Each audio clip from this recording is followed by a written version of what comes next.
In the shadows of a derelict library in Springfield, Illinois, amidst dusty tomes and forgotten manuscripts, a researcher unearthed a discovery that would forever alter our understanding of one of America's most revered presidents.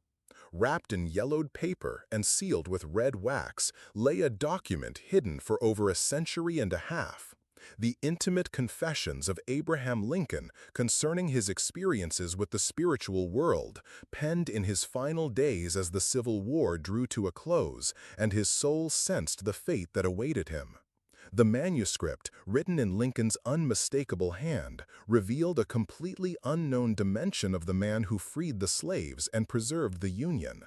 It wasn't about politics, military strategy, or historical speeches, but a profound and transformative spiritual journey that accompanied him from childhood to his last moments in the White House.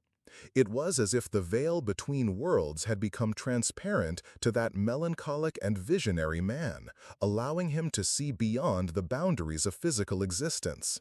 Lincoln began his confessions by describing how, as a boy in his Kentucky log cabin, he experienced dreams that seemed more real than reality itself.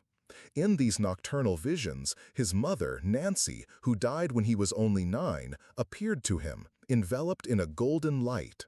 She didn't speak with words, but transmitted knowledge directly to the boy's heart, showing him images of a future where she would guide a nation through its darkest hours.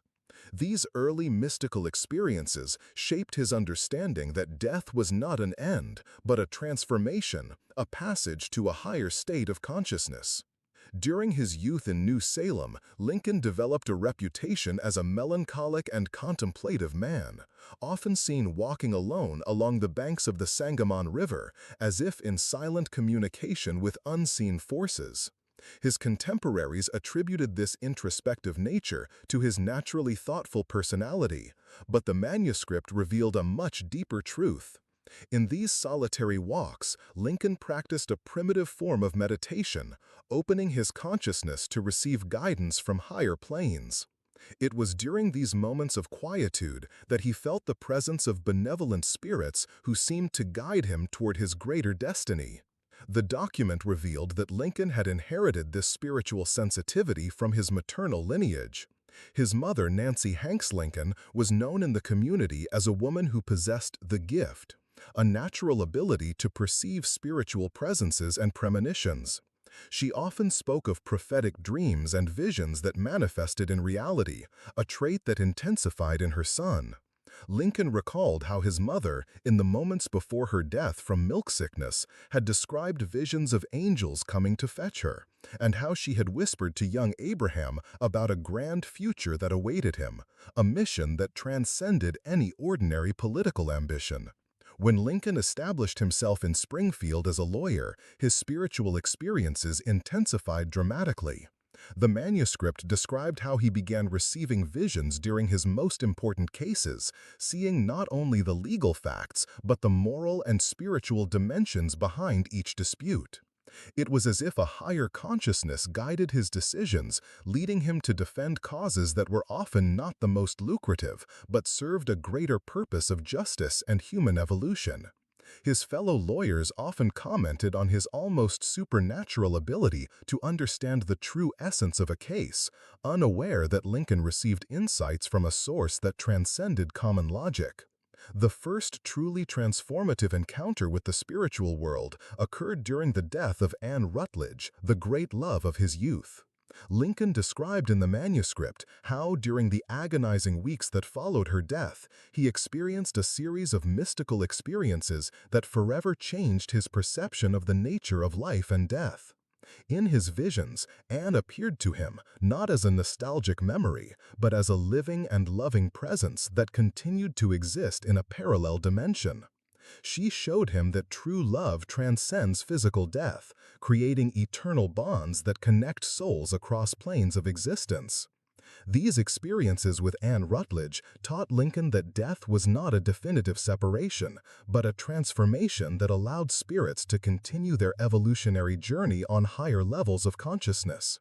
He began to understand that his own mission on Earth was intrinsically linked to the need to help other souls find their way to the light, even if it meant facing the deepest darkness of human nature.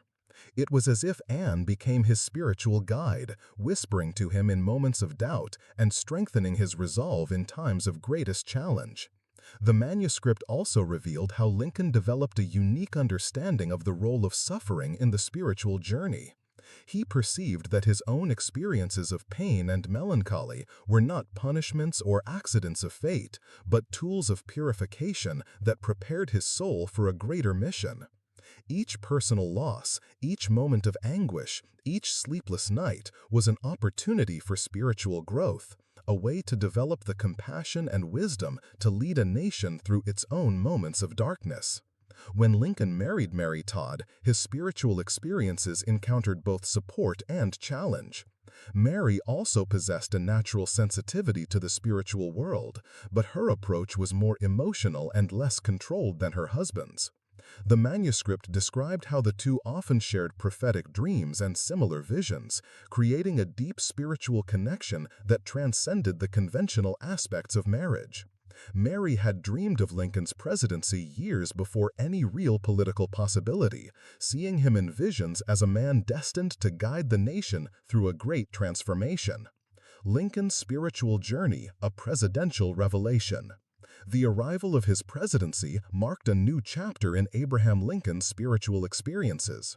The manuscript revealed that, from his earliest days in the White House, he felt a constant presence of the spirits of former presidents, particularly George Washington and Thomas Jefferson, who seemed to offer silent guidance during times of crisis. These presences didn't manifest through direct verbal communication, but through a form of intuitive knowing that emerged in his consciousness during moments of deep meditation. Lincoln described developing a secret ritual he practiced every night before bed. He would retire to the Oval Office, light a single candle, and enter a state of profound contemplation he called communion with eternity. During these moments, his consciousness expanded beyond physical limits, allowing him access to wisdom that transcended his limited formal education. It was during these nightly sessions that he received insights into the most important decisions of his presidency, as if a higher intelligence were guiding every step of his administration. The most intense period of spiritual activity occurred during the early years of the Civil War, when Lincoln faced the necessity of making decisions that would affect millions of lives.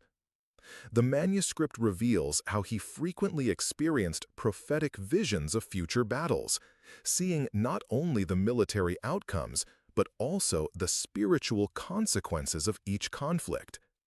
He perceived that the war wasn't just a political or economic dispute, but a cosmic battle between forces of light and darkness, where every lost soul had eternal significance. In one of the manuscript's most moving passages, Lincoln describes a vision he had during the Battle of Gettysburg. While awaiting news from the battlefield, he experienced an out-of-body experience, where his consciousness traveled to the site of the conflict. There, he saw not only the soldiers fighting on the physical plane, but also the souls of the dead being received by angels of light who guided them to higher dimensions.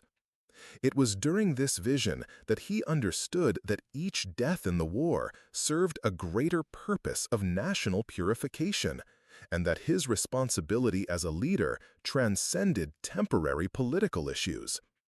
Lincoln also recounted how the spirits of fallen soldiers frequently visited him in dreams, not to haunt him, but to express gratitude for his leadership, and to assure him that their sacrifices had eternal meaning.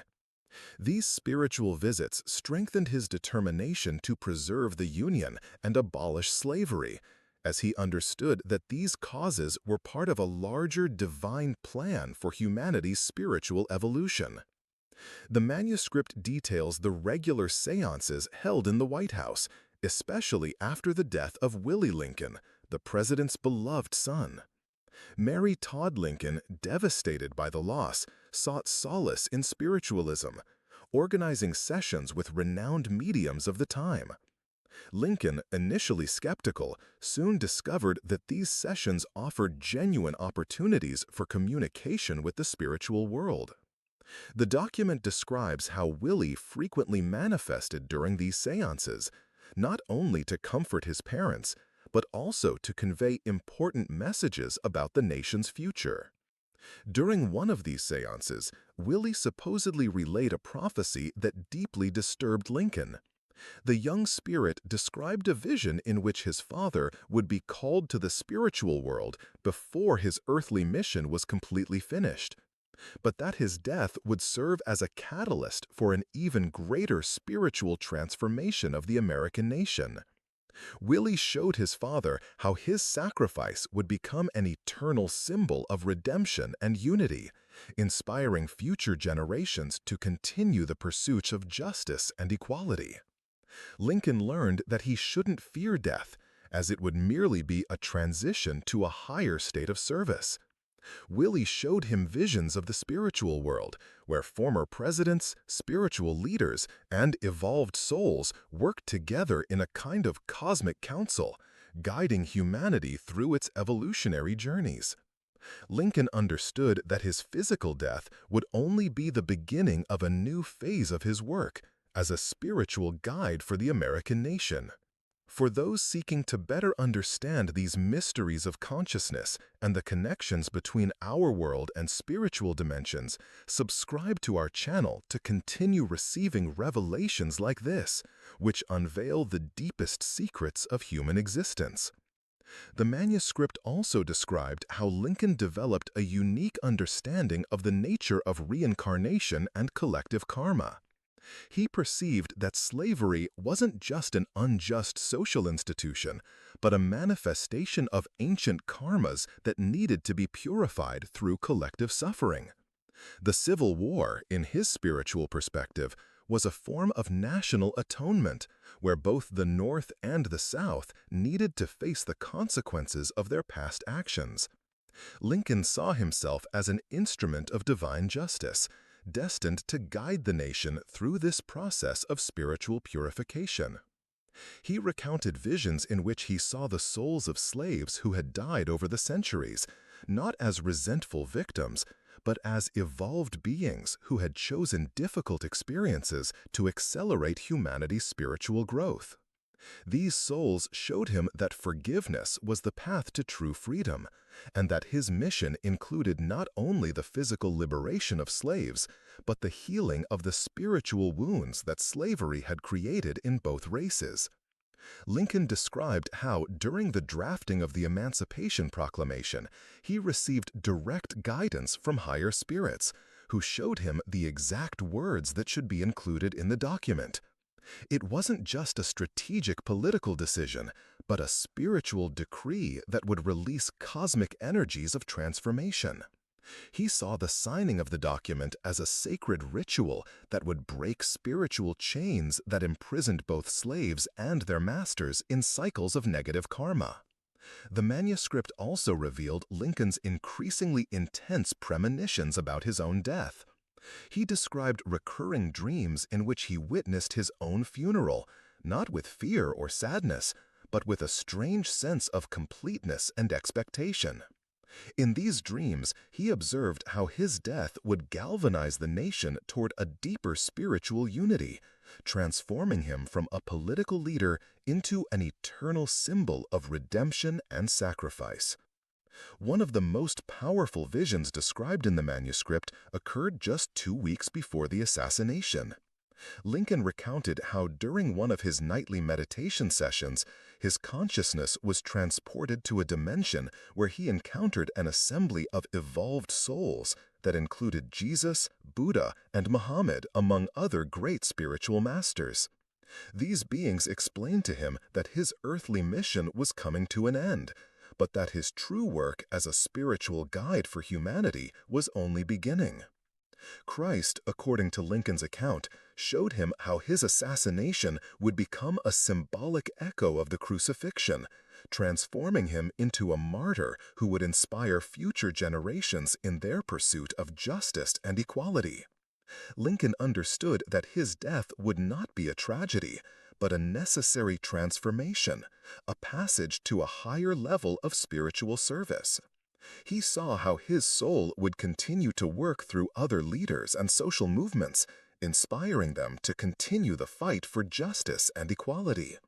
The manuscript also described how Lincoln began to perceive increasing spiritual signs of his imminent transition.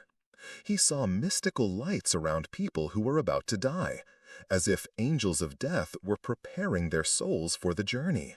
He began to notice these same lights around his own reflection in the mirror, confirming that his time on earth was drawing to a close.